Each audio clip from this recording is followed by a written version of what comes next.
সাল্লি আলা সাইয়্যিদিনা মাওলানা মুহাম্মদ ওয়া আলা আলি সাইয়্যিদিনা শাফি'না মুহাম্মদ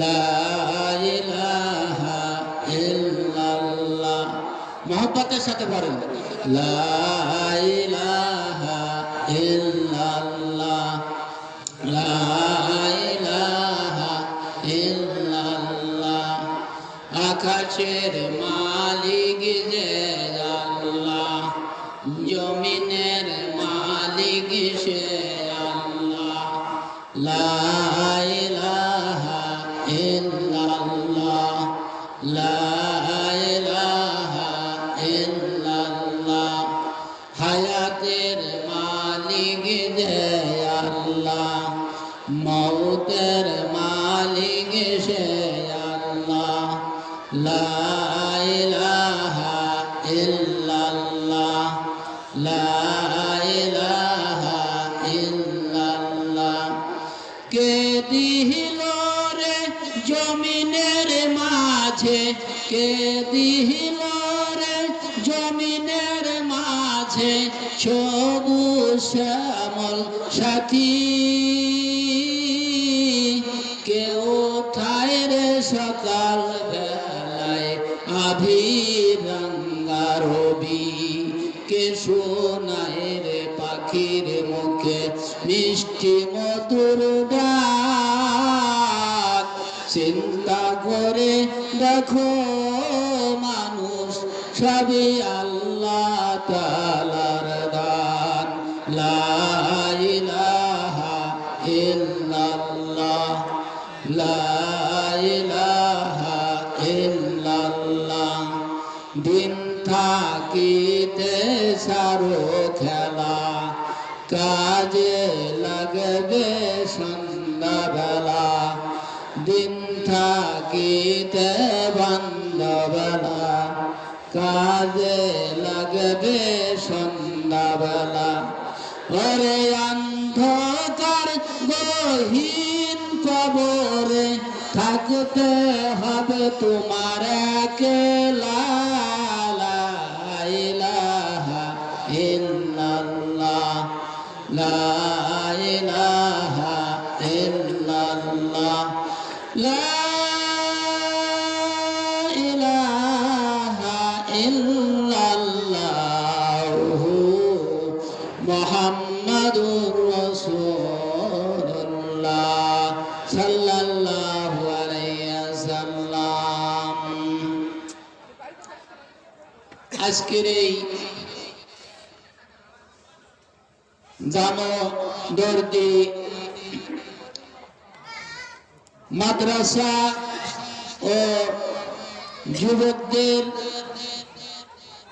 উদ্যোগে মাহফিলের প্রধান অতিথি বানের সত্যি পীর সাহেব রহমতুল্লাহ আলাইহির মেজর শাহজাদা উপস্থিত আছেন আপনাদের সুপরিচিত সমাজ সেবক ব্যক্তিত্ব সভাপতি জনাব লোকমান হোসেন সাহেব উপস্থিত আছেন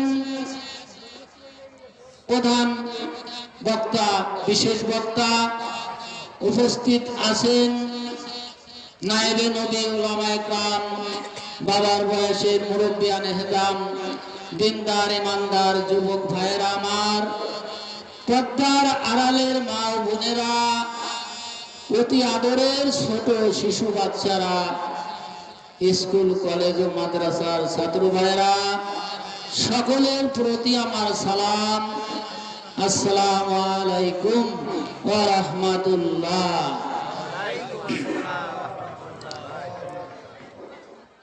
বাবারা আমার ভাইরা আমার আমরা এমন একটা পৃথিবীতে বসবাস করি যে এই পৃথিবীতে আমরা একদিন কেউ ছিলাম না, আবার এমন একটা সময় আমাদের সামনে আসবে, সেদিন আমরা এই পৃথিবীতে আমরা কেউ থাকবো না। একদিন এই পৃথিবীতে কেউ ছিলাম না, আবার এমন একটা সময় আসবে এই পৃথিবীতে আমরা কেউ থাকবো না। আল্লাহ তাআলা এই পৃথিবীতে এই জগতে আমাদেরকে কিছুদিনের জন্য পাঠাইয়াছেন, আর এই জগতের মালিকও আমরা নয়। বলুন তো বাবারা আমার, ভাইরা আমার, এই জগতের মালিক কে? আল্লাহ।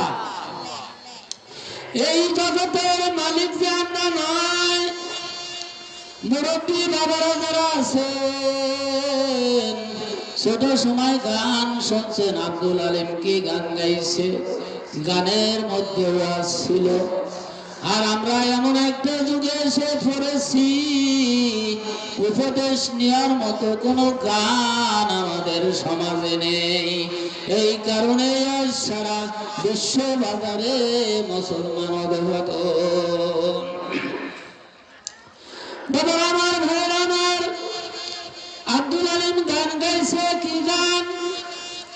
পরের জায়গা পরের জমি ঘর বানায় আমি রই, আমি তো সেই ঘরের মালিক নই।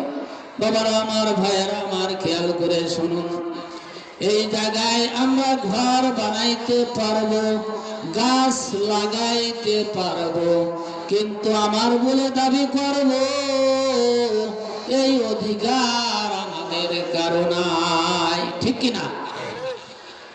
এই জায়গায় আল্লাহ পাক রব্বুল আলামিন এই জগৎটারে কত সুন্দরভাবে সাজাইছেন, যা আমরা ব্যবহার করি, ভোগ করি।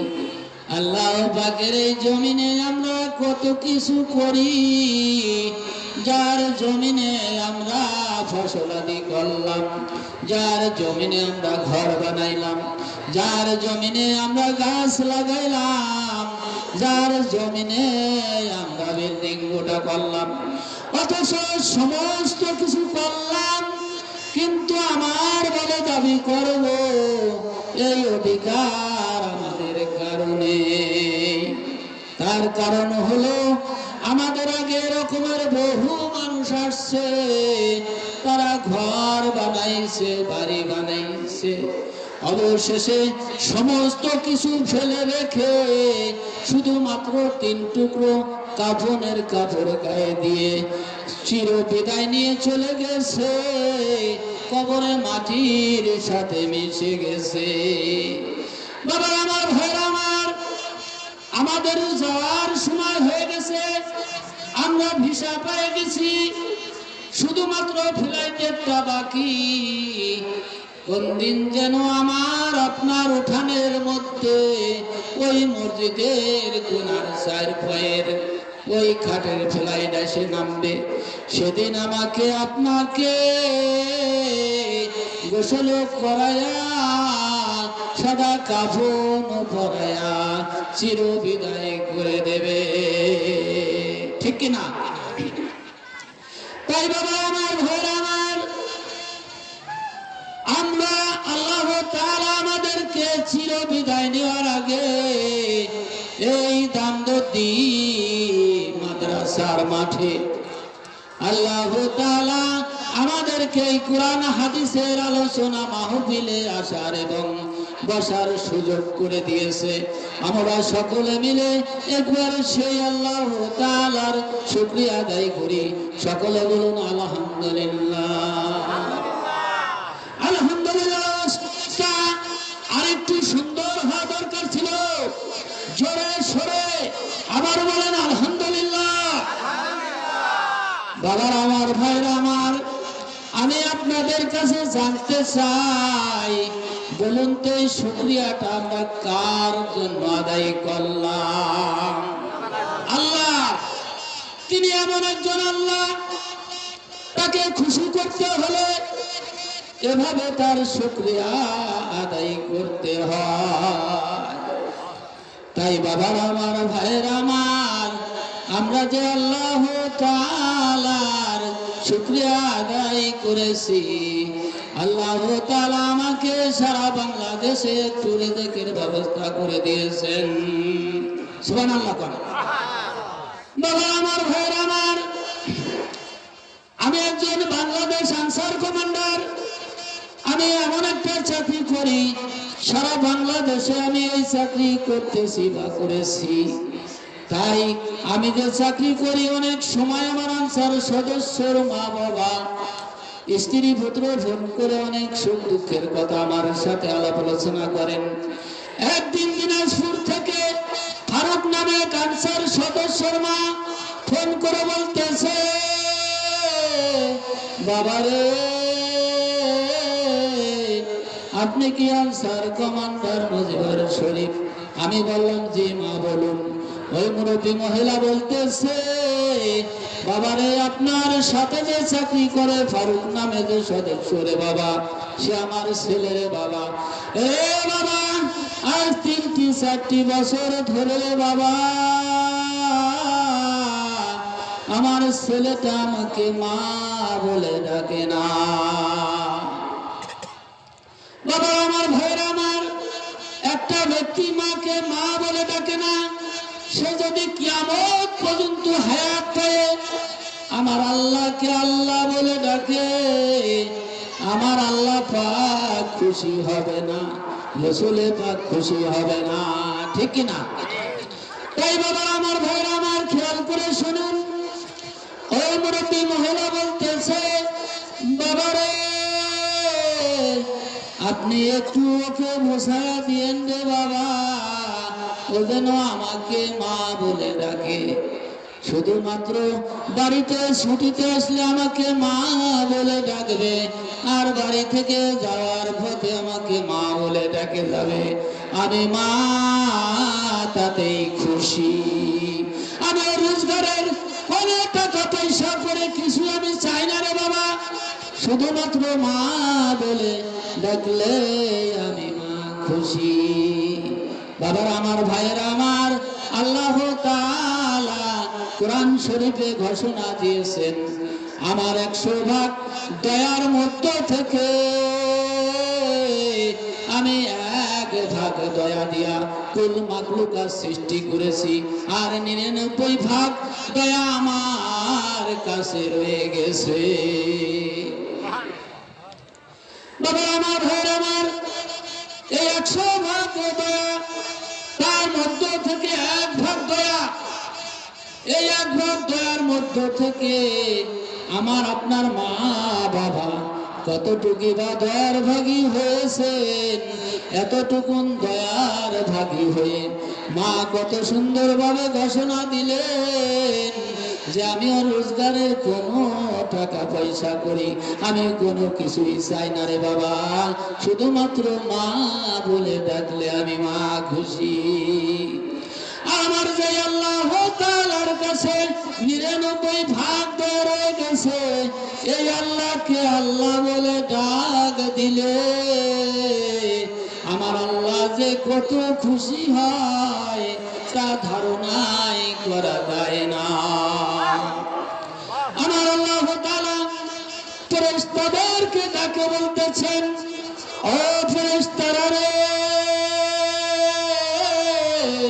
তোমরা সাক্ষী থাইকো রে ফেরেশতা, তোমরা সাক্ষী থাইকো।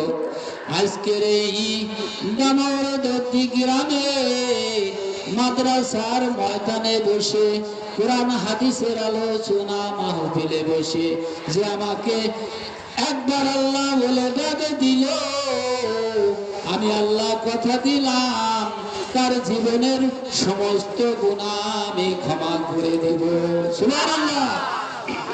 বাবা আমার, ভাইয়ের আমার, আপনারা হয়তো কেউ প্রশ্ন করতে পারেন, হুজুর আমরা আল্লাহর কাছে মাফ চাইলাম না, আল্লাহর কাছে ক্ষমাও চাইলাম না, শুধুমাত্র একবার আল্লাহ বলে ডাকে দিলাম, আর আল্লাহ তাআলা আমাদের জীবনের সমস্ত গুনাহ ক্ষমা করে দিলেন, এর কারণ কি?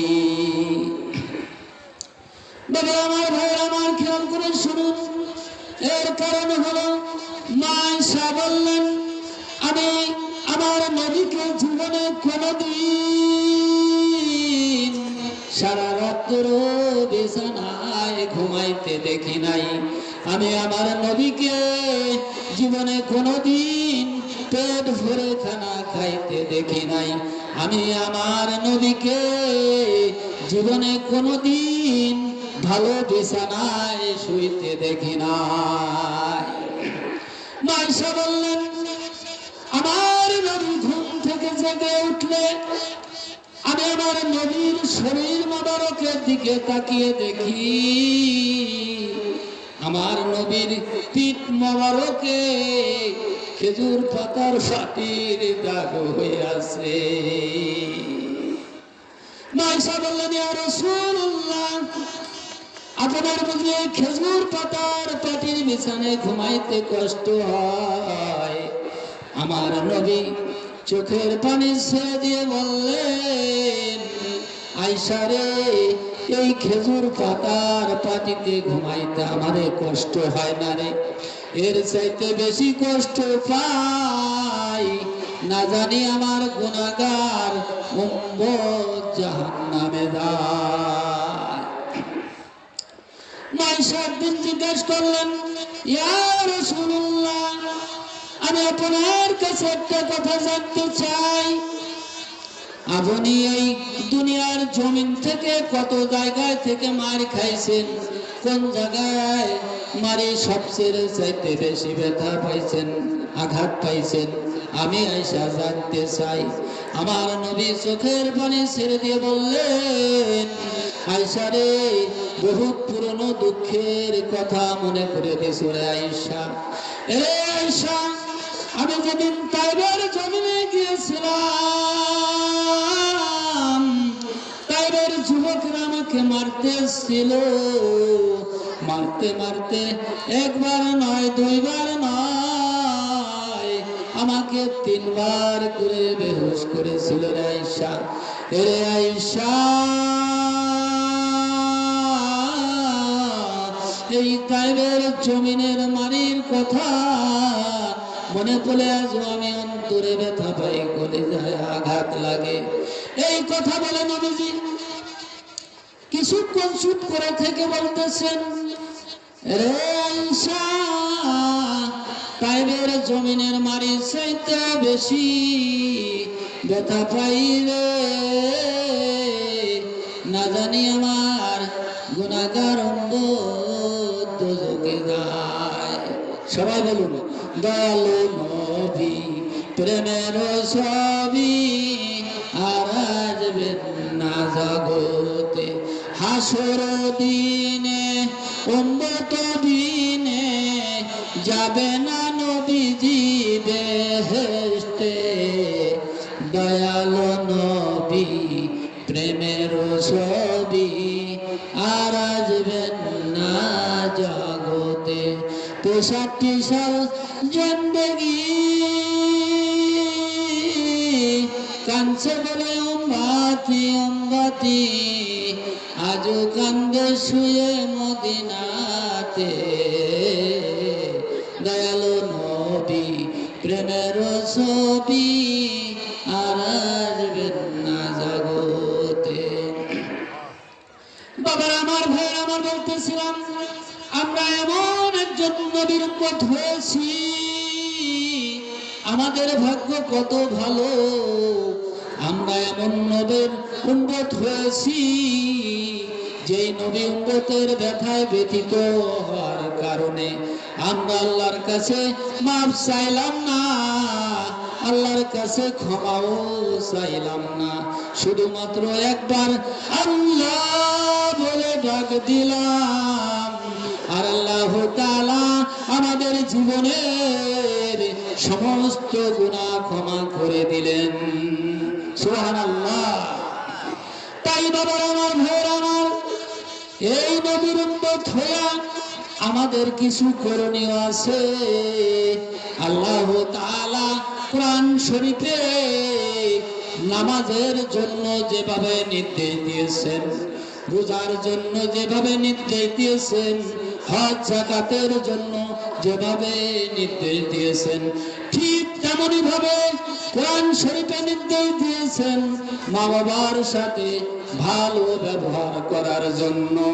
তাই বাবারা আমার, ভাইরা আমার, আসুন আমি যাদের মা বাবা বেঁচে আছে দুনিয়ায়, আমি তাদেরকে অনুরোধ করব, আপনারা কেউ মা বাবার মনে দুঃখ দিবেন না, মা বাবার সাথে ভালো ব্যবহার করবেন। তাই বাবারা আমার, ভাইরা আমার, আল্লাহ তাআলা আমাদের মা বাবার ওয়াজ আল্লাহ তাআলা কোরআন শরীফে করেন। কেন করেন বলুন তো? আল্লাহর কি কোনো মা বাবা আছে? আছে? নাই। তারপরেও আমাদের মা বাবার ওয়াজ আল্লাহ তাআলা কোরআন শরীফে করেন। কেন করেন? আমাদেরকে বোঝানোর জন্য, আমাদেরকে অবগত করার জন্য যে হে পৃথিবীর মানুষ, তোমরা দুনিয়ায় তোমাদের জন্য, তোমরা যখন ছোট ছিলে তোমাদের মা বাবা তোমাদেরকে নিয়ে অনেক কষ্ট করেছে। তাই আল্লাহ তাআলা আমাদের মা বাবার ওয়াজ কোরআন শরীফে করেন। কেন করেন? কি ওয়াজ করেন? ওয়াসাইনাল ইনসানা বিওয়ালিদাইহি ইহসানা। আল্লাহ তাআলা বলেন, ও দুনিয়ার মানুষ, তোমরা যখন ছোট ছিলে তোমাদের মা বাবা তোমাদেরকে নিয়ে অনেক কষ্ট করেছে। তোমরা যখন তোমার মায়ের পেটে ছিলে, তোমার মা তোমাদেরকে পেটে নিয়ে যখন ঘুমাইতো, পাড়া প্রতিবেশী ঘুমায় গেছে, তোমার বাবাও ঘুমায় গেছে, তোমরা যখন মায়ের পেটের মধ্য থেকে লাথি মেরেছো, মা সহ্য করতে পারে নাই, শীত হয়ে শুয়েছিল, ডান দিকে কাত হয়ে গেছে। আবার যখন লাথি মেরেছো, মা সহ্য করতে পারে না, জিহ্বা কামড়ায় সহ্য করেছে, ডান দিক থেকে বাম দিকে কাত হয়ে গেছে। আবার যখন লাথি মেরেছো, এত জোরে লাথি মেরেছো, মা সহ্য করতে পারে নাই, শোয়া থেকে উঠে দাঁড়ায় গেছে। জীবনে কত রাত্র পর্যন্ত আপনারা আমার মা বিছানা ছেড়ে দিয়ে দরজার কিনারে দাঁড়িয়ে দাঁড়িয়ে ফজরের আযান শুনেছে। এজন্যই আল্লাহ তাআলা আমাদের মা বাবার ওয়াজ আল্লাহ তাআলা কোরআন শরীফে করেন। তাই আমাদেরকে বোঝানোর জন্য করেন যে হে পৃথিবীর মানুষ, তোমরা তোমাদের নিয়ে তোমাদের মা বাবা অনেক কষ্ট করেছে, এই পৃথিবীতে আর কেহ না জানলেও আমি জানি। তাই তোমরা তোমার মা বাবার সাথে ভালো ব্যবহার করো। কোন মা বাবার সাথে ভালো ব্যবহার করার জন্য আল্লাহ তাআলা কোরআন শরীফে নির্দেশ দিয়েছেন। যেই মা যদি এই কষ্টের ভান না নিত, আমরা এই পৃথিবীতে আসতে পারতাম না। আর যেই বাবা ছোটবেলায় শিশুকালে মাথার ঘাম পায়ে ফেলে রোজগার করে খাওয়ায় পরে লালন পালন না করলে আমরা এই পৃথিবীতে বেঁচে থাকতে পারতাম না। পারতাম কি? তাই যদি পৃথিবীতে বেঁচে নাই থাকতে পারি, তাহলে আমরা আল্লাহর ইবাদত কিভাবে করব আর রাসূলের আদর্শ নিয়ে কিভাবে চলব? এজন্যই আল্লাহ তাআলা আমাদেরকে অবগত করার জন্য কোরআন শরীফে ওয়াজ করেন যে হে দুনিয়ার মানুষ, তোমরা তোমাদের মা বাবার সাথে ভালো ব্যবহার করো। আসুন বাবারা আমার, ভাইরা আমার, আমরা এমন একটা পৃথিবীতে বসবাস করি যে পৃথিবীতে আমরা কেউ ছিলাম না, আবার এই পৃথিবী ছেড়ে চলে যাব। এমন একটা দিন আসবে এই পৃথিবীতে আমরা কেউ থাকবো না। তাই আসুন আমরা এই দিন আসার আগে আমরা আমাদের মা বাবার সাথে ভালো ব্যবহার করি। রাজি আছেন তো সবাই? মা বাবার সাথে ভালো ব্যবহার করবেন। মা বাবার সাথে ভালো ব্যবহার না করলে আপনি যত ইবাদত বন্দেগী করুন না কেন, সমস্ত আমল আপনার বরবাদ হয়ে যাবে, আপনি আল্লাহর জান্নাতে যাইতে পারবেন না। আপনি লিখে নেন, মা বাবা আপনার জন্মদাতা পিতা মা বাবা না হলে আপনি এই দুনিয়ার জমিনে আসতে পারতেন না। তাই মা বাবার সাথে ভালো ব্যবহার যদি আপনি না করেন, মা বাবার সাথে ভালো ব্যবহার করবেন না, 5 ওয়াক্ত নামাজ পড়বেন মসজিদে টুপি করে দিয়ে, টুপি মাথায় দিয়ে, আল্লাহ পাক এই নামাজে খুশি হবে না, আমার রসুল খুশি হবে না। তাই বাবারা আমার, ভাইরা আমার, আল্লাহর নবী জনাবে মুহাম্মদ মুস্তাফা সাল্লাল্লাহু আলাইহি ওয়াসাল্লাম বলেছেন, উম্মতেরা রে, তোমার মায়ের পায়ের নিচে তোমাদের জান্নাত। মায়ের পায়ের নিচে যে জান্নাত, এই জান্নাতটা কি কাছে হলো না দূরে হলো? মায়ের পায়ের নিচে জান্নাত, আপনারা এই কথা জানেন, শুনছেন? মায়ের পায়ের নিচে জান্নাত রাসূল করিম সাল্লাল্লাহু আলাইহি সাল্লাম নিজে বলছেন। তাই বাবার আমার, ভাইয়ের আমার, মায়ের পায়ের নিচে যে জান্নাত, এর একটা নমুনাও আছে, দেখবেন। দরদি মা সন্তানদেরকে দুঃখ পান করায়, কোলের মধ্যে ঢুলায় ঢুলায় খাটের উপর শুয়ে দিয়ে মা রান্নাঘরে রান্না বান্নার কাজ করতেছে। হঠাৎ করে সন্তানের ঘুম ভেঙে গেল।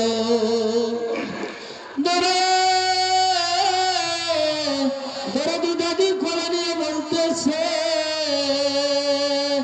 ও ভাই তুমি আর কেন্দো না, কত আর কি ফাজলামি, কত ঠাট্টা করে। ও ভাই তুমি আর কান্দো না। কই সন্তানের কান্না তো আর থামলো না। এরপরে দৌড়াইয়া গেছে চাচি। চাচি যে কোলে নিয়ে বলতেছে, বাবা গো আমি তোমার মা আছি, চাচি মা তুমি আর কেঁদো না। কই সন্তানের কান্না তো আর থামলো না। এরপর দৌড়াই গেছে ফুফু।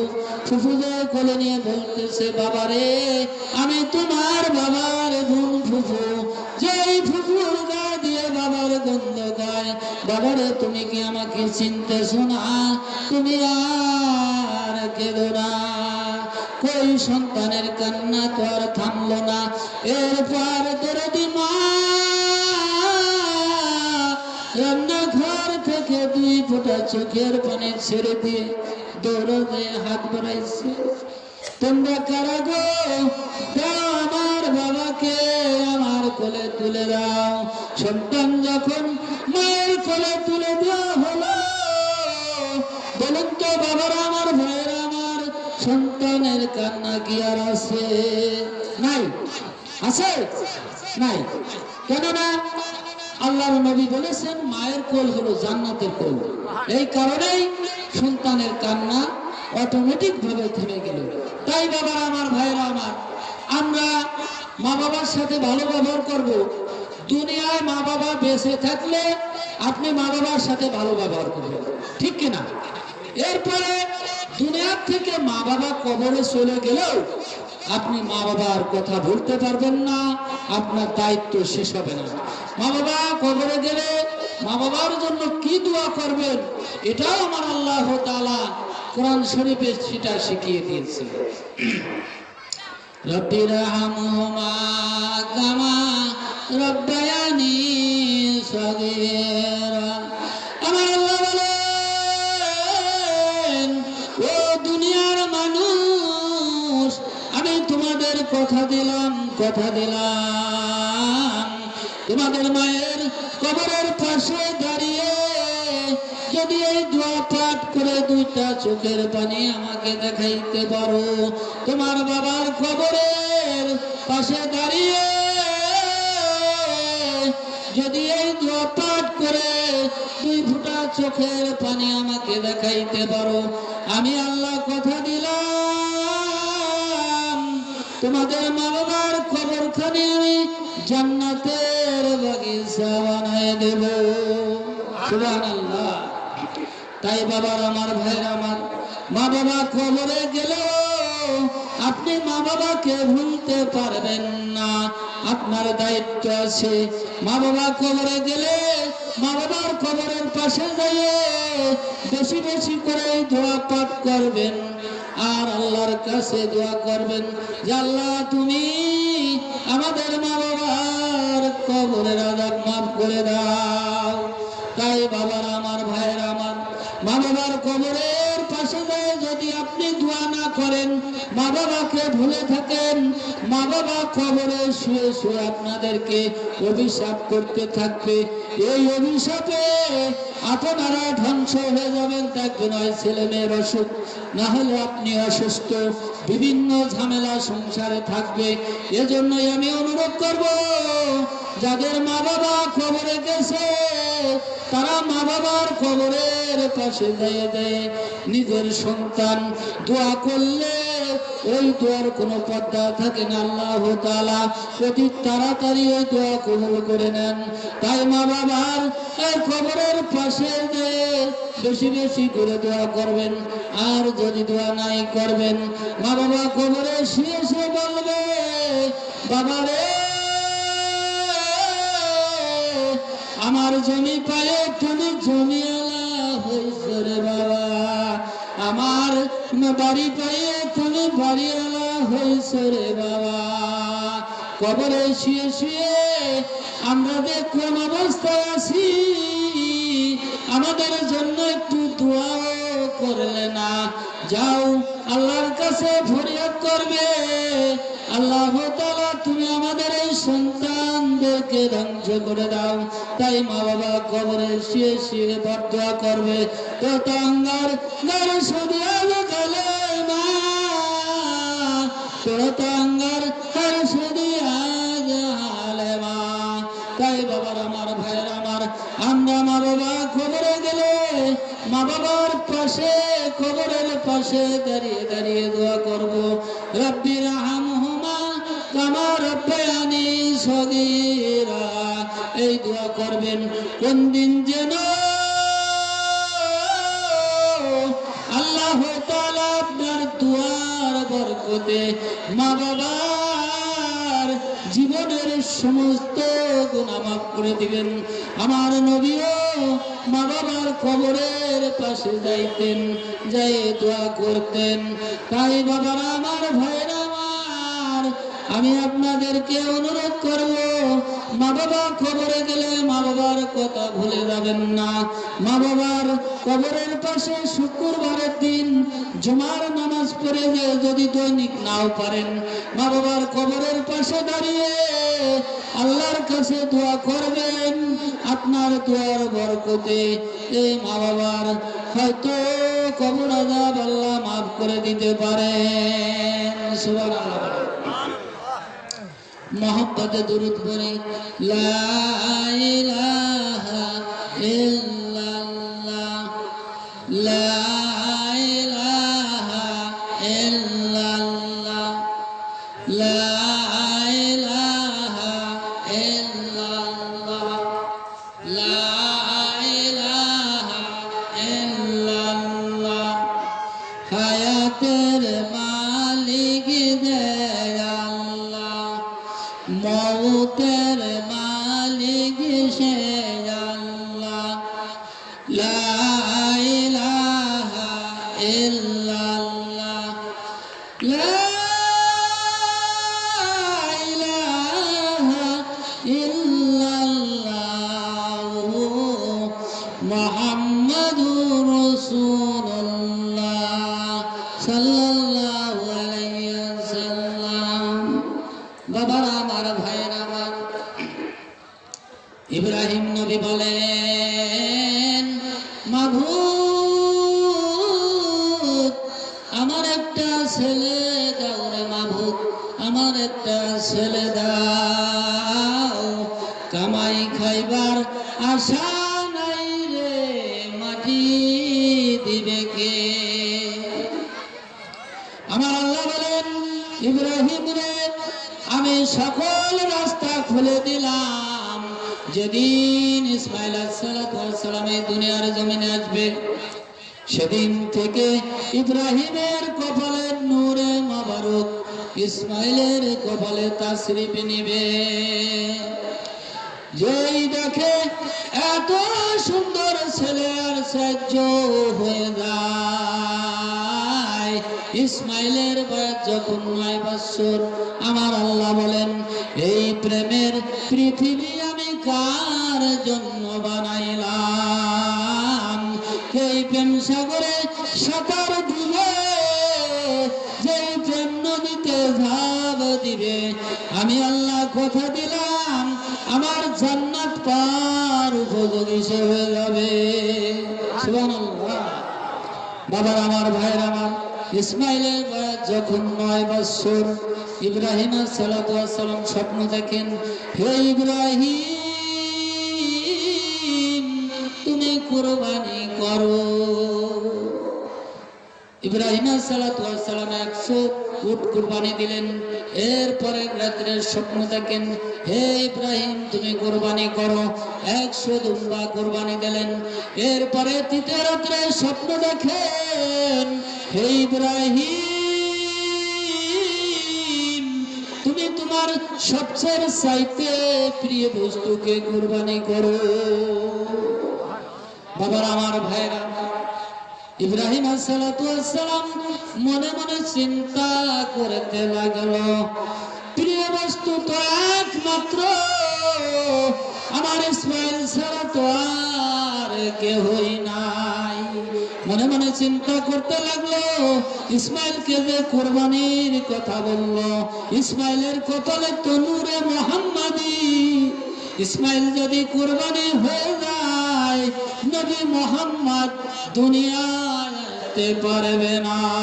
বাবা আমার, ভাইরা আমার, খেয়াল করে শুনুন, এটা তো আসলে কুরবানি নয়, নবী মুহাম্মদ তো দুনিয়ায় আসবেই, এটা তো আসলেই প্রেমের খেলা। বাবা আমার, ভাইরা আমার, হিসাব মিলিয়ে দেখি এই পৃথিবীটা শুধু প্রেম আর ভালোবাসা দিয়েই পয়দা। তাই এই নবীকে ভালোবাসলে, মহব্বত করলে, আমার অনেক বাবারা আছেন, অনেক ভাইয়েরা আছেন, অনেক কথাই বলে থাকেন না। আমি আপনাদেরকে অনুরোধ করি, নবীর বিরুদ্ধে কোনো কথা আপনারা বলবেন না। কেননা নবীর ভালোবাসা যদি আপনার মধ্যে নাই থাকে, তাহলে আপনি নামাজে কোনো মজা পাবেন না। আপনার বাবা নামাজে গেছে, নামাজ পড়তেছে, নামাজে মজা পায় নাই, অবশেষে নামাজ ফেলে রেখে জুতা চুরি করে নিয়ে ভাগছে। বলুন তো বাবার আমার, ভাইরা আমার, এ ধরনের মানুষ আমাদের বাংলাদেশে আছে কিনা? আছে। তাই আমি বাবার আমার, ভাইয়ের আমার, আমি আপনাদেরকে বলতে চাই, নবীর ভালোবাসায় নামাজ পড়ে দেখুন। হযরত আলী রাদিয়াল্লাহু তাআলা আনহুর জীবনী খুলে দেখুন। হযরত আলী রাদিয়াল্লাহু তাআলা আনহু যুদ্ধের ময়দানে তীর আসলো, তীর ঢুকে আলী রাদিয়াল্লাহু তাআলার ঠ্যাঙ্গের হাড্ডির ভিতর দিয়ে এমরো বড় পারোয়ার হয়ে গেল। একজন সাহাবী দৌড়ায় দিয়ে তীরের মাথা কামড় দিয়ে টানা টানতেছিল খোলার জন্য, আর আলী বারবার চিৎকার করে কাঁদতেছিল, মাগো আমি ব্যথা পাই, মাগো আমি ব্যথা পাই। নবী মুহাম্মদ সাল্লাল্লাহু আলাইহি ওয়াসাল্লামের কাছে খবর দেয়া হলো। নবী মুহাম্মদ সাল্লাল্লাহু আলাইহি ওয়াসাল্লাম বললেন, আমার আলীকে নামাজে দাঁড়াতে দাও। বাবার আমার, ভাইয়ের আমার, খেয়াল করে শুনুন, আলী রাদিয়াল্লাহু তাআলা আনহু যখন নামাজে দাঁড়াইল, নামাজে দাঁড়াইলে একজন সাহাবা 2 হাত কষে ঠ্যাং ধরে 2 হাত দিয়ে আর তীরের মাথা কামড় দিয়ে ওই আলী রাদিয়াল্লাহু তাআলা আনহুর ঠ্যাঙ্গের হাড্ডির ভিতর থেকে তীর খুলে ফেলল। নামাজ যখন শেষ হয়ে যায়, আলী রাদিয়াল্লাহু তাআলা আনহুকে জিজ্ঞাসা করা হইল, আলী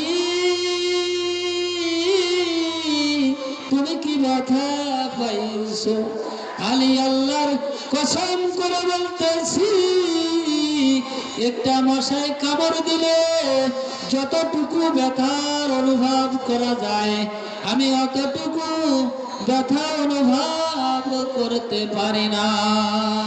সুবহানাল্লাহ। তাই বাবা আমার ভাইরা, নবীর ভালোবাসায় নামাজ পড়ে দেখুন, নবীর মহব্বত, নবীর ভালোবাসায় দাঁড়িয়ে রেখে দেখুন, আর নবীর ভালোবাসায় টুপি লাগায় দেখুন, নবীর ভালোবাসায় রোজা রেখে দেখুন।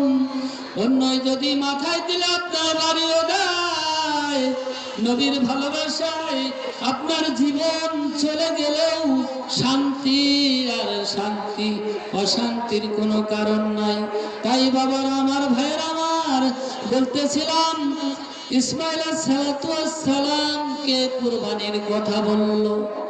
নবী ইব্রাহিম আলাইহিস সালাম বিবি হাজেরাকে ডেকে বললেন, ও বিবি হাজেরা, আমার ইসমাইল কোথায়?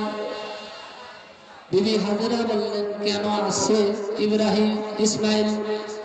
নবী ইব্রাহিম আলাইহিস সালাম বললেন, ইসমাইলকে তুমি গোসল করায় দাও। বিবি হাজেরা বললেন, স্বামী গো, কেন ইসমাইলকে গোসল করায় দেব? ইসমাইলকে নিয়ে আপনি কোথায় যাবেন? আমাকে তো সুন্দর সুন্দর লাগছে। নবী ইব্রাহিম বললেন, ইসমাইলকে নিয়ে আমি বন্ধুর বাড়িতে বেড়াইতে যাব। বাবা আমার, ভাইয়েরা আমার, এই কথাটা বলে ইব্রাহিম আলাইহিস সালাম মনে মনে চিন্তা করতে লাগলো, কথাটা তো মিথ্যা হয়ে গেল। বিবি হাজেরা ইসমাইল আলাইহিস সালামকে গোসল করায় দুই গালে দুইটা চুমা দিয়ে সাজায় পরায় দিয়ে বলতেছে, যাও বাবা, ও বাবা ইসমাইল, তুমি তোমার বাবার বন্ধুর বাড়িতে বেড়ায় আসো। বাবার আমার, ভাইয়ের আমার, এই কথা বলে বিবি হাজেরার কাছ থেকে বিদায় নিয়ে চলে গেলেন। যাইতে যাইতে যাইতে অনেক দূরে চলে গেলেন। বাবা আমার, ভাইয়ের আমার, অত দূরে আমি যাব না, কেননা রাত শেষ হয়ে যাবে, যার কারণে আমি সংক্ষিপ্ত ভাবে বলছি। বাবা আমার, ভাইয়ের আমার, যাইতে যাইতে মিনা পাহাড়ের কাছে যায় বলতেছেন, ও বাবা ইসমাইল, তোমাকে এখানে কিসের জন্য এনেছি তুমি কি জানো? ইসমাইল বলতেছে, না গো বাবা, আমি তো কিছুই জানি না। নবী ইব্রাহিম আলাইহিস সালাম বলতেছেন, বাবা গো, আল্লাহর হুকুম হয়েছে তোমাকে কুরবানি করার জন্য, তাই তোমাকে আমি এখানে নিয়ে এসেছি কুরবানি করার জন্য। এই কথা শুনে 9 বছরের শিশু বাচ্চা ইসমাইল আলাইহিস সালাম কিছুক্ষণ চুপ করে থাকলেন। কিছুক্ষণ চুপ করে থেকে বলতেছেন, ও বাবা, আল্লাহর যদি হুকুম হয়ে থাকে, আপনার বন্ধুর যদি হুকুম হয়ে থাকে, আর দেরি করবেন না, তাড়াতাড়ি আমার গলায় ছুরি চালিয়ে দেন। বাবার আমার, ভাইয়ের আমার, অনেক দুঃখের ঘটনা। এই কথা নবী ইব্রাহিম আলাইহিস সালাম শুনে এক পকেট থেকে ছুরি বাহির করেন, আর এক পকেট থেকে রশি বাহির করেন। রশি দেখে ইসমাইল আলাইহিস সালাম বলতেছেন, বাবা গো, রশি দিয়ে কি করবেন? নবী ইব্রাহিম আলাইহিস সালাম বলতেছেন, বাবা গো, রশি দিয়ে তোমার হাত পা বেঁধে নেব। 9 বছরের শিশু বাচ্চা ইসমাইল আলাইহিস সালাম বলতেছেন, বাবা গো, আমার হাতটা কিছুই বাঁধতে হবে না। ও বাবা, আমি আমার এই 9 বছরের জীবনের বয়সে আমি কলঙ্কের দাগ লাগাইতে চাইনি গো বাবা। বাবা গো, আপনি যদি আমার হাতটা বেঁধে নেন, আমার আল্লাহ বলবে, ইসমাইলকে কুরবানির জন্য নির্দেশ দিয়েছিলাম, ইসমাইল বুঝি কুরবানিতে রাজি ছিল না। এজন্যই ইসমাইলের বাবা ইসমাইলের হাত পা বেঁধে নিয়েছে। ঠিক কিনা বলুন বাবা? আমার ভাইরা আমার, 9 বছরের শিশু বাচ্চা ইসমাইল আলাইহিস সালাম বলতেছে, বাবা গো, বাবা রে, আমার হাত পা কিছুই বাঁধতে হবে না। এই কথা বলে কিছুক্ষণ চুপ করে থেকে নবী ইব্রাহিমের মুখের দিকে তাকাইছে। নবী ইব্রাহিমের মুখের দিকে তাকিয়ে বলতেছে, ও বাবা, আমার হাত বাঁধতে হবে না, আপনি আমার পা দুইটা ভালো করে বেঁধে নেবেন। নবী ইব্রাহিম আলাইহিস সালাম বলতেছেন, বাবা গো, তুমি না নিষেধ করলে যে হাত পা কিছুই বাঁধতে হবে না, আবার এখন বলতেছো আমার পা দুইটা ভালো করে বাঁধে নাও কেন বাবা? ইসমাইল আলাইহিস সালাম বলতেছে, আমি পরে বলবো গো বাবা। বাবা, 2 নম্বর কথা আপনাকে বলি, আপনি যখন আমার গলা কাটবেন, গলা কাটার আগে রুমাল দিয়ে আপনার চক্ষু দুইটা ভালো করে বাঁধে নেবেন। নবী ইব্রাহিম বলতেছে, কেন বাবা আমি রুমাল দিয়ে চক্ষু বাঁধবো? ইসমাইল আলাইহিস সালাম বলতেছে, বাবা গো, আমি পরে বলবো। 3 নম্বর কথা আপনাকে বলি, বাবা, আপনি যখন আমার গলা কাটবেন, গলা কাটার ভিজা রক্তে ভিজা জামা কাপড় গুলি আপনি আমার মায়ের কাছে নিয়ে পৌঁছায় দেবে। সুবহানাল্লাহ। এই 3টি কথার হাকিকত নবী ইব্রাহিম আলাইহিস সালাম মেনে নিলেন। মেনে নেওয়ার পরে এরপর গলায় ছুরি চালাইতে লাগলেন। গলা তো আর কাটে না। নবী ইব্রাহিম আলাইহিস সালাম বলতেছে, ও বাবা ইসমাইল, এই 3টি কথার হাকিকত তুমি আমাকে বলো। এই 3টি কথার অর্থ আমি জানতে চাই। এই 3টি কথার হাকিকত আমাকে বলো। 9 বছরের শিশু বাচ্চা ইসমাইল আলাইহিস সালাম এক এক করে 3টি প্রশ্নের জবাব দিচ্ছেন। বাবা,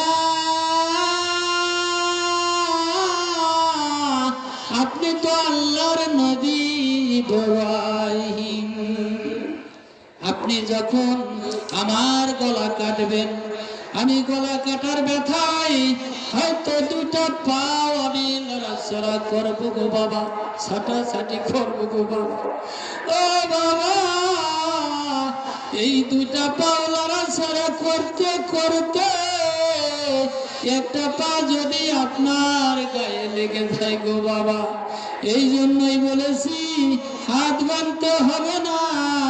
আমার পা যদি আপনার গায়ে লাগে আমার বেয়াদবি হবে গো বাবা, এই জন্যই বলেছি আপনি আমার পা দুটো বেঁধে নেবেন। 2 নম্বর বাবা বুঝলাম। 2 নম্বর, রুমাল দিয়ে কেন আমার চক্ষু বাঁধবো? বাবা, আমি তো আপনার একমাত্র আদরের সন্তান ইসমাইল। আপনি যখন আমার গলায় ছুরি চালাবেন, গলা কাটবেন, আমার দিকে আপনার নজর পড়বে, মহব্বত লাগবে, মায়া লাগবে। আপনি গলা কাটতে হয়তো দেরি করে ফেলবেন, আপনার বন্ধুর সাথে খেলাটা ভালো জমবে না। এই কারণেই বলছি, রুমাল দেওয়ার চক্ষু দুটা বেঁধে নেবেন, যাতে আমার দিকে আপনার নজর না পড়ে, মায়া না লাগে, মহব্বত না লাগে। এজন্যই বলেছি, রুমাল দিয়ে আপনার চক্ষু দুটা ভালো করে বাঁধে নিবেন। বাবা গো, আমার ভাইরা আমার, 3 নম্বর বুঝলাম বাবা। নবী ইব্রাহিম বলতেছে বুঝলাম বাবা, 2 নম্বর বুঝলাম। 3 নম্বর, কেন তোমার রক্ত মাখা জামা কাপড় তোমার মায়ের কাছে পৌঁছে দেব? ও বাবা,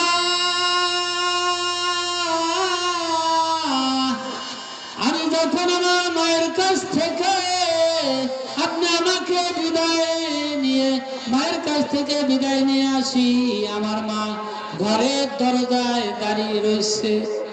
আমি কিছুক্ষণ পর পর দেখতে পাচ্ছি আমার মা আমাকে ডাকতেছে।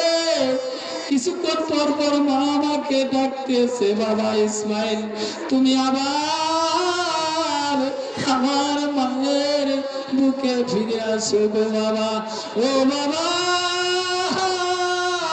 তাই যদি আমি আমার মায়ের বুকে ফিরে না যাইতে পারি গো বাবা, আমার মা যখন আমার ব্যথায় কাঁদবে গো বাবা, তখন আমার এই রক্ত মাখা জামা কাপড়গুলি বুকে জড়িয়ে কাঁদলে আমার মা শান্তি পাবে গো বাবা। এজন্যই বলেছি গো বাবা, আমার রক্ত মাখা জামা কাপড়গুলি আমার মায়ের কাছে নিয়ে পৌঁছে দেবেন। ইব্রাহিম আসসালাতু আসসালাম এই 3টে কথা মেনে নিলেন। মেনে নেওয়ার পরে শুয়ায় নিয়ে ছুরি চালাইতে লাগলেন। সেই যে ছুরি চালাইতেছেন, কিন্তু ইসমাইলের গলা তো আর কাটে না। ইসমাইলের গলা কাটে না বাবার আমার, ভাইরা আমার। তার কারণ হলো ইসমাইলের কপালে ছিল ঠিকই নূরে মুহাম্মাদি, যার কারণেই ইসমাইলের গলা তো আর কাটে না। আল্লাহ তাআলা বুঝাইতেছেন নবীর ভালোবাসা কত বড়, ছুরি চালাইলেও গলা কাটে না। তাই বাবারা আমার, ভাইরা আমার, আমরা তো এই নবীর উম্মত। আমাদের মধ্যে যদি নবীর ভালোবাসা থাকে আর নবীর মহব্বত যদি আমাদের মধ্যে থাকে, তাহলে এই নবীর উম্মতকে নিয়ে জাহান্নামে জ্বালাইতে পারবে না। ঠিক কিনা বাবারা? তাই বাবারা আমার, ভাইরা আমার, আমি আপনাদের কাছে বলতে চাই, এই নবীর ভালোবাসা, এই নবীর মহব্বতে আমরা আজকে এই কোরআন হাদিসের আলোচনা মাহফিলে বসে একটা রাত আমরা কাটাবার চাই। রাজি আছেন তো আপনারা? না চলে যাবেন বাড়িতে? দেখি কে রাজি আছেন, আতুচ করেন তো।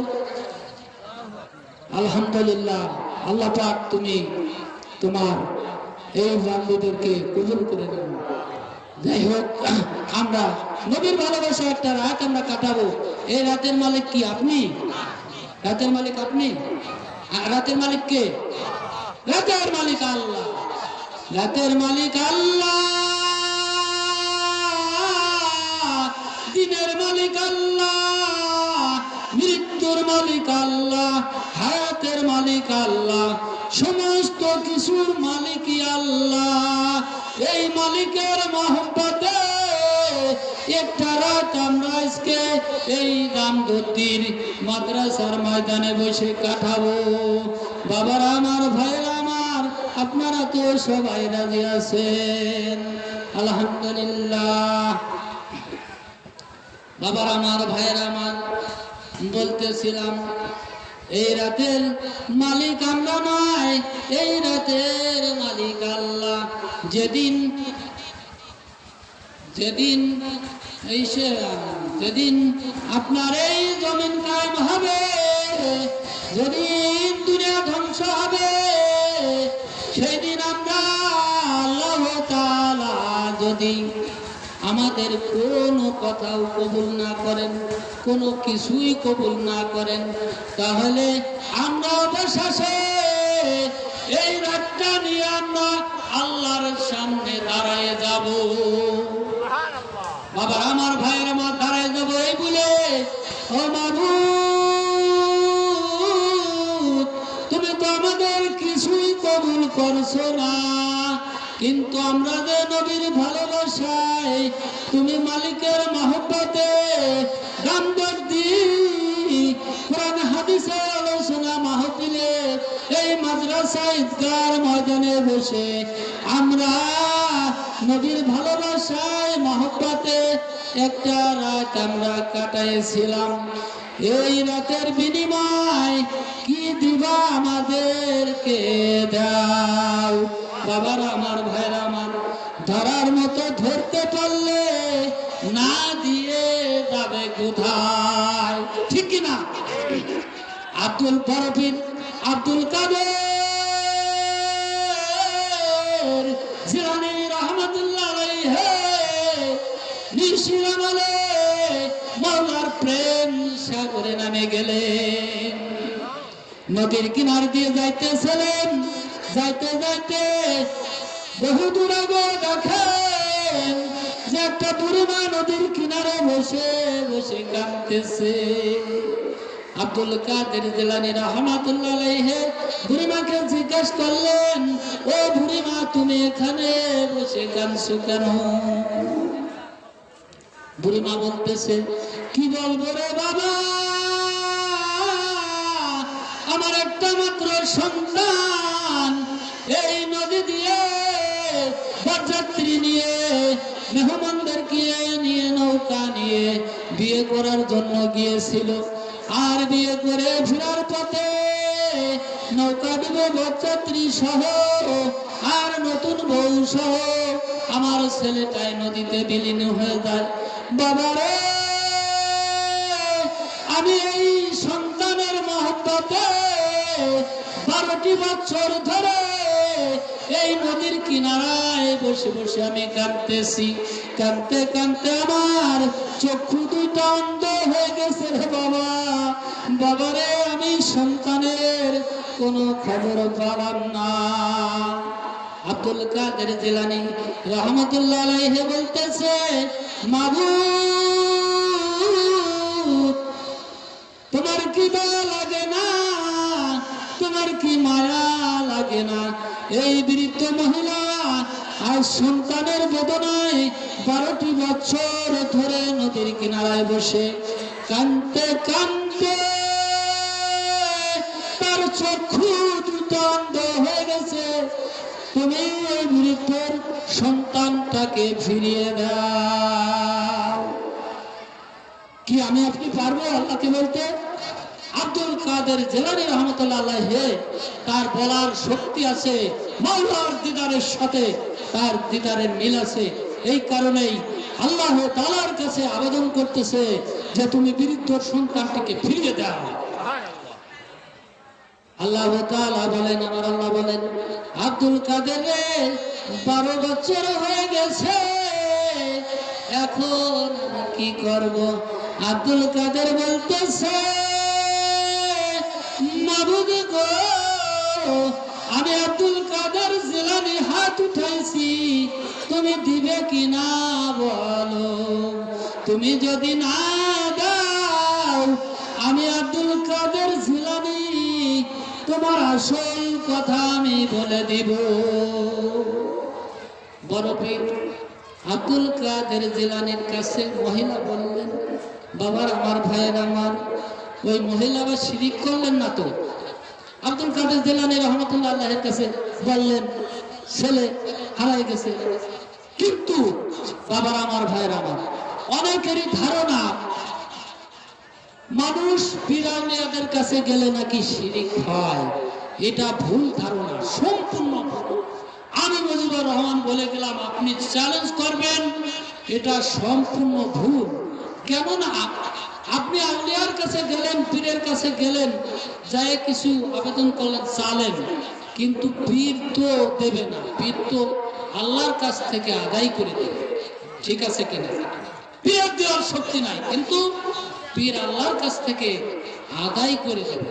যেমন মনে করেন, আমি সংক্ষেপে একটা কথা বলি, যেমন আপনাদের এই গামদদি গ্রামে বন্যায় হোক যেভাবে হোক একটা রাস্তা ভেঙে গেছে বা খারাপ হয়ে গেছে, ওই রাস্তাটা আপনারা ঠিক করার জন্য চেয়ারম্যান মেম্বারে ধরবেন না, যে চেয়ারম্যান সাহেব আমাদের 5 টন ঘুমের ব্যবস্থা করেন, আমাদের রাস্তাটা ঠিক করেন মেম্বার সাহেব, তাই বলবেন না? আপনারা ঘুম চালেন, ধরলেন চেয়ারম্যানের, মেম্বারের, আর ফোন দিল কিনা? সরকার না? সরকার দিল, মাধ্যম কিন্তু চেয়ারম্যান মেম্বার। ঠিক আছে আমার কথা? আর এই আপনার এই দামদদি গ্রামের যদি 5টা জামে মসজিদের ইমাম সাহেবরাও যাইয়ে টিওনো সাহেবের কাছে বলে যে টিওনো সাহেব আমাদের 5 টন ঘুমের ব্যবস্থা করেন, আমার রাস্তাটা ঠিক করতে হবে, দেবে কিনা? দেবে। বলবে যে ইমাম সাহেবরা আপনারা মসজিদে যান, ইমামতি করেন, আজানের সময় আজান দেন, এই কাম আপনাদের না, এই কাম চেয়ারম্যান মেম্বারের। তা বাবার আমার, ভাইয়ের আমার, বলতেছিলাম, আপনারা যদি কোনো কিছু পীর-আউলিয়ার কাছে চান, এটা তো পীর-আউলিয়া দেবে না, এটা দেবে আল্লাহর কাছ থেকে আদায় করে। তাই বড় পীর আব্দুল কাদের জিলানী রহমাতুল্লাহ আলাইহি বলতেছেন, মাবুদ তুমি এই বৃদ্ধ মহিলার সন্তানটিকে ফিরিয়ে দাও, যদি তুমি ফিরিয়ে না দাও, আমি আব্দুল কাদের জিলানী তোমার আসল গোপন কথা আমি বলে দেব।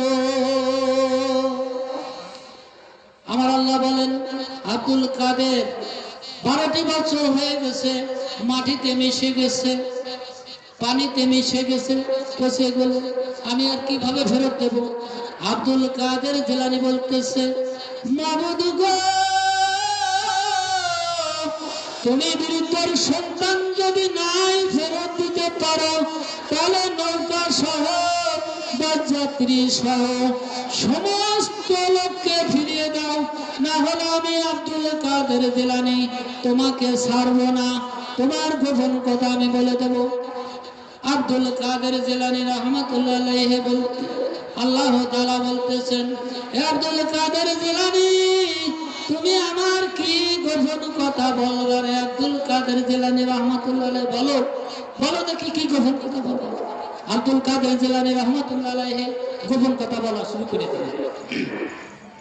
গোপন কথা বলতেছে, মিনহা খালাকনাকুম ওয়া ফিহা নুইদিকুম ওয়া মিনহা নুখরিজুকুম তারাতান উখরা। মাবুদ গো, তুমি না কোরআন শরীফে বলেছো এই মাটি দিয়েই তুমি মানুষকে সৃষ্টি করেছো, আর এই মাটিতেই আবার তুমি মিশিয়ে নিবা। যেদিন হাসরের জমিন কায়েম হবে, সেদিন তুমি আবার এই মানুষকে জীবিত করে মাটি থেকে উঠাইয়া তুমি হিসাব নিকাশ নিবা। মাবুদ গো, লক্ষ লক্ষ কোটি কোটি বছর পরে যদি তুমি এই মানুষ উঠায় হিসাব নিকাশ দিতে পারো, তাহলে সামান্য 12টি বছর হয়েছে, কেন ফিরিয়ে দিতে পারবা না? আমি আব্দুল কাদের জিলানীর কাছে বলে দাও, না হলে আমি আব্দুল কাদের জিলানী তোমাকে ছাড়বো না। ঠিক আছে কিনা? জায়গা মতো পড়ে গেছে না বান্ধব? তাই বাবার আমার, ভাইয়ের আমার, আব্দুল কাদের জিলানী রহমাতুল্লাহ আলাইহি গোপন কথা বলে দিলেন। ওই বৃদ্ধ মহিলার ছেলে সহ নৌকা সহ সমস্ত কিছু কিন্তু নদীর কাছে ফিরে গেছে। আল্লাহ বলতেছে, হে আব্দুল কাদের জিলানী, তুমি চোখ খুলেছে দেখো, নৌকা সহ যাত্রী সহ ওই বৃদ্ধ মহিলার ছেলে নতুন বউ সহ নৌকা নদীর ঘাটে ভিড়ে গেছে। সুবহানাল্লাহ, আরো জোরে বলুন সুবহানাল্লাহ।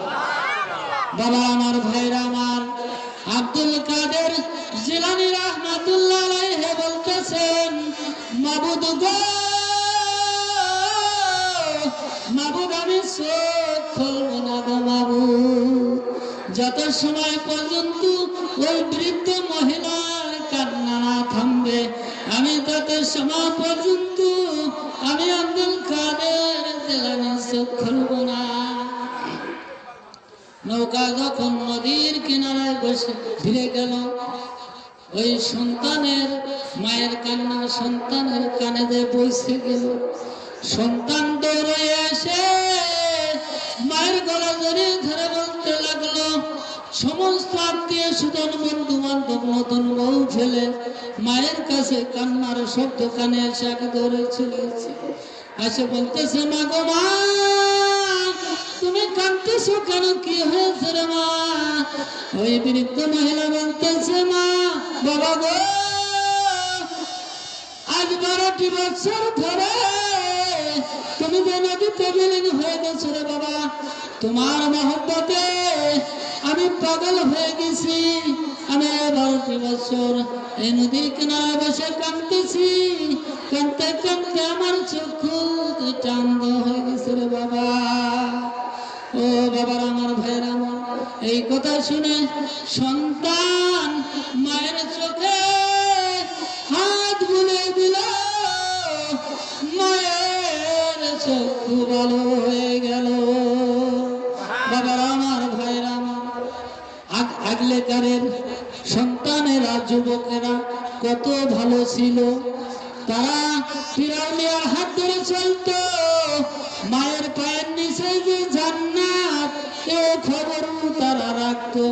আর আজকালকার যুবকেরা বিবাহ করাইলে দিনের মধ্যে শাশুড়ির পায়ে 5 বার সালাম করে, শাশুড়ির পায়ের ধুলো মুখে মাখে। আর এই দরদি মা কত কষ্ট করেছে, কত শীতের ভিতরে কত কষ্ট করেছে, মুতের ভিতরে শুয়ে রয়েছে। আর এই মায়ের পায়ে একদিনও সালাম করলো না, মাকে মা বলে ডাকলো না, আম্মা মহব্বতের সাথে আম্মা বলে ডাকে না। আর শাশুড়িকে কত মহব্বতের সাথে ডাকে মা, আম্মা। তাই বাবার আমার, ভাইয়েরা আমার, যুবক ভাইয়েরা আমার, আমি আপনাদেরকে পায়ে হাত দিয়ে অনুরোধ করি, আমার মাও নাই, আমার বাবাও নাই, মা বাবা কি জিনিস আমি অতীম, আমি এখনো বুঝতে পারছি। তাই আমি আপনাদেরকে অনুরোধ করব, কারো মা, যাদের মা বাবা জীবিত আছে, মা বাবার খেদমত করবেন, মা বাবার কথা শুনবেন। মা বাবার মনে দুঃখ দিলে, মা বাবার চোখের পানি ঝরাইলে, মা বাবার অন্তরে ব্যথা দিলে আপনি আল্লাহর জান্নাতে যাইতে পারবেন না। বাবার আমার, ভাইয়ের আমার, মুহাম্মদ বিন, নামটা ভুলে গেলাম, যাই হোক, মুহাম্মদ বিন নামে একজন ব্যক্তি, মুহাম্মদ বিন নামে একজন ব্যক্তি, সে 39 বার হজ করছে। হজ করার পরে মক্কা মদিনায় 40 বার হজ করার জন্য ও আবারও গিয়েছে। আরাফাতের ময়দানে বসে মহা খুশি, খুশিতে আল্লাহর কাছে আনন্দের সাথে বলতেছে, আল্লাহ তুমি আমাকে কত ভালোবাসো, কত অর্থ দিয়েছো। আর এই 39 বার হজ করার পরে আমি 40 বার হজ করতে এসেছি রে মাবুদ। হঠাৎ করে গায়েবী আওয়াজ আসলো, হাজিরে যা তুই মক্কা মদিনায় থেকে বেরিয়ে ধরে হাজি তোর হজ 39 বার 40 বার কেন রে? 40,000 বার হজ করলেও আমি তোর হজ কবুল করব না। হাজী সাহেব বলতেছেন, মাবুদ গো, কেন আমার হজ আপনি কবুল করবেন না? আল্লাহ তাআলা বলতেছেন, আরে হাজী, তুই সামান্য একটু কথা নিয়ে কাটাকাটি করে তোর মাকে একটা লাথি মেরে দরজার কিনারায় ফেলে দিয়েছিলি, আর তোর মা কবুতরের বাচ্চার মতো কাঁদতে কাঁদতে দুইটা চোখের পানি ছেড়ে দিয়ে বরদোয়া করেছিল রে হাজী। রে হাজী, মার কলিজায় যে দুঃখ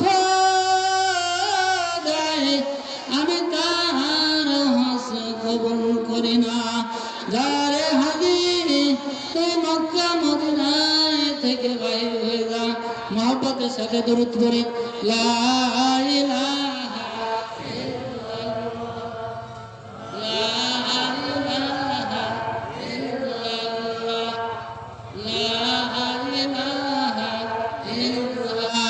ইলাহা ইল্লাল্লাহ, মুহাম্মাদুর রাসূলুল্লাহ সাল্লাল্লাহু আলাইহি ওয়াসাল্লাম। বাবা আমার, ভাইরা আমার, সময় সংক্ষিপ্ত, আমি আপনাদের কাছে দোয়া চাই। আল্লাহ এমনও করতে পারে যে এই মাহফিলে আমার শেষ মাহফিল হয়ে যেতে পারে, এটা বলার কারো শক্তি আছে নাই। তাই বাবার আমার, ভাইয়েরা আমার, আপনারা আমার জন্য দোয়া করবেন। আল্লাহ তাআলা যদি আমার বাঁচিয়ে রাখে, হয়তো আবার আপনাদের সাথে সাক্ষাৎ হতে পারে। আসসালামু আলাইকুম।